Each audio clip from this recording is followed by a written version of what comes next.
बिस्मिल्लाहिर्रहमानिर्रहीम। अल्लाहु तबारक व तआला फिल कुरआनिल मजीद वल फुरकानिल हमीद।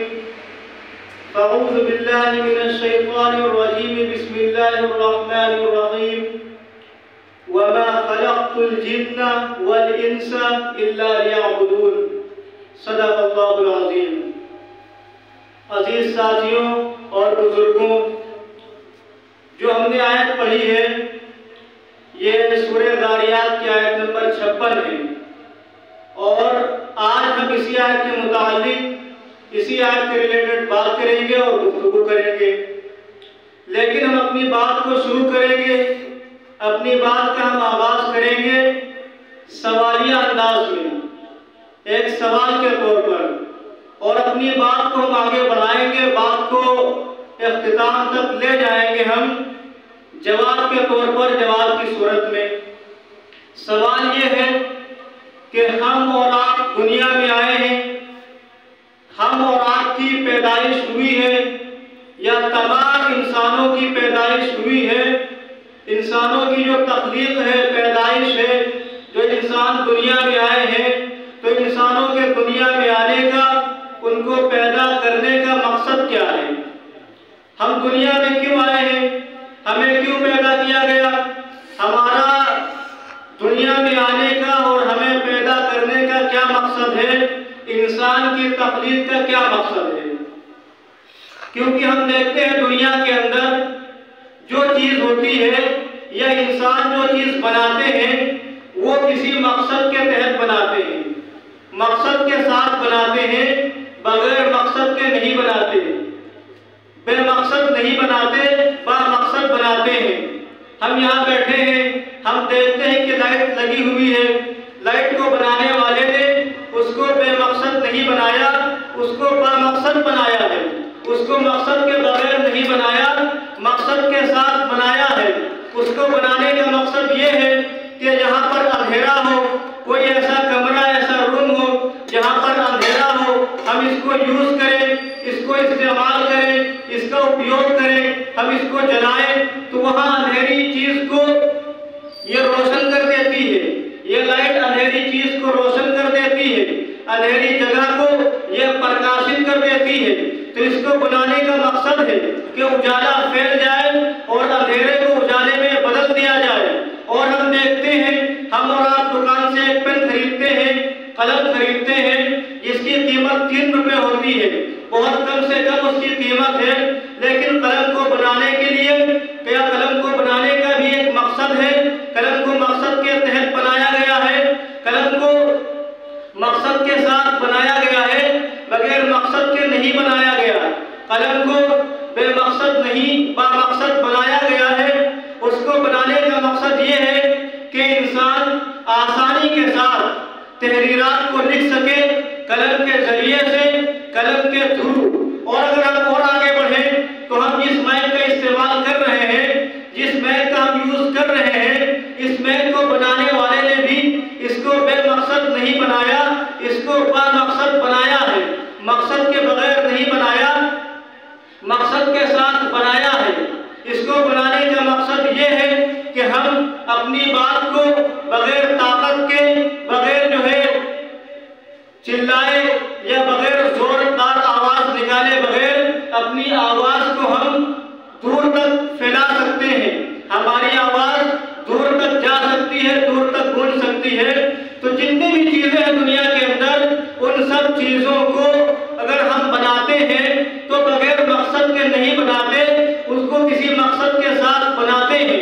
जितनी भी चीजें हैं उनको बेमकसद नहीं बनाते, उनको बामकसद बनाते हैं। तो इतनी बड़ी चीज कह लो या अशरफुल मखलूकात जिन्हें हम इंसान कहते हैं, अशरफुल मखलूकात इंसानों को अल्लाह ताला ने बनाया है। तो इंसानों को भी अल्लाह ताला ने बगैर मकसद के नहीं बनाया, मकसद के साथ बनाया है, बेमकसद नहीं बनाया, बामकसद बनाया है। इंसान को बनाने का मकसद क्या है इसको हम बताएंगे, लेकिन उससे पहले हम और बातें कुछ कहना चाहते हैं। सबसे पहली चीज, हम जिस दुनिया के अंदर रहते हैं, इस दुनिया के अंदर हम अल्लाह ताला की मखलूक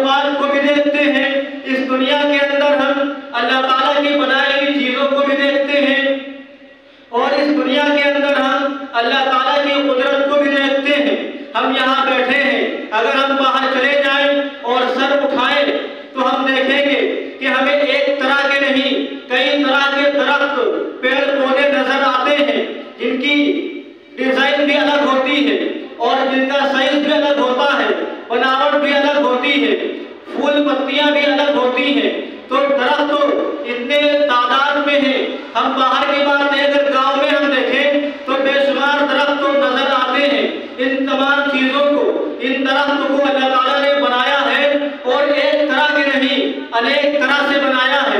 और हम सर ऊपर उठाएं तो हम और देखते हैं, चांद सूरज सितारों को देखते हैं। इनको देखकर हमें ये मालूम होता है और हम ये जान लेते हैं कि इनको बनाने वाले ने बड़ी कारीगरी के साथ इनको बनाया है। हम इस जमीन पर चलते हैं, इस जमीन की तह में, इस जमीन के नीचे अंडरग्राउंड अल्लाह ताला ने पानी का इंतजाम भी किया है, पानी का बंदोबस्त भी किया है।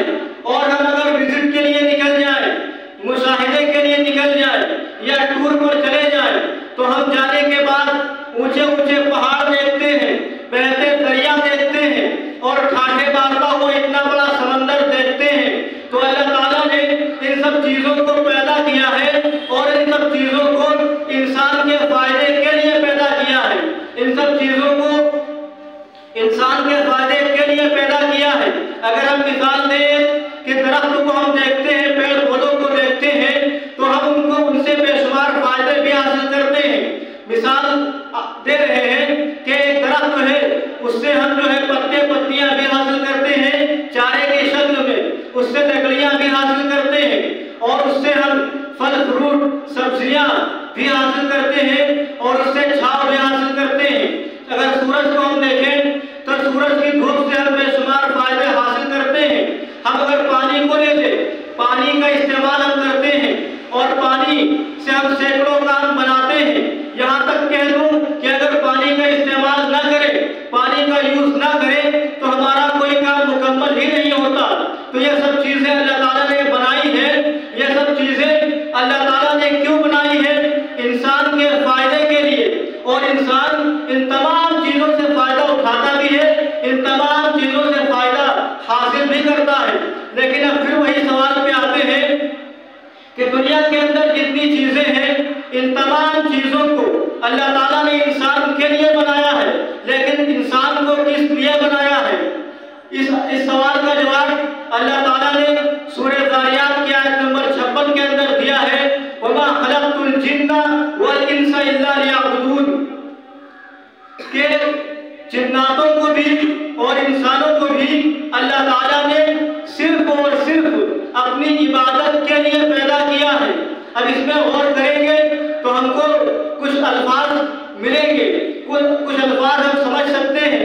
अल्लाह ताला ने फरमाया वमा खलक़तुल जिन्ना, जिन्ना के माने जिन्नात, वल इंसा, इंसा के माने इंसान। पहले लफ्ज़ जिन्ना है, फिर लफ्ज़ इंसा है। पहले जिन्नात के बारे में फरमाया और फिर इंसान के बारे में फरमाया। जिन्नात को पहले क्यों फरमाया, इंसान को बाद में क्यों फरमाया? अल्लाह ताला ने जो है जब इंसानों को पैदा फरमाने का इरादा किया तो उससे पहले जिन्नातों को अल्लाह ताला पैदा फरमा चुके थे। और ये पूरा तज़किरा कुरान की दूसरी आयत में है, वलजाअलना खलक़नाहु मिन क़ब्ल मिन नारिस समूम। और उसके बाद अल्लाह ताला ने इंसानों को पैदा फरमाया। तो जिन्नातों का तज़किरा पहले है, इंसानों का बाद में है।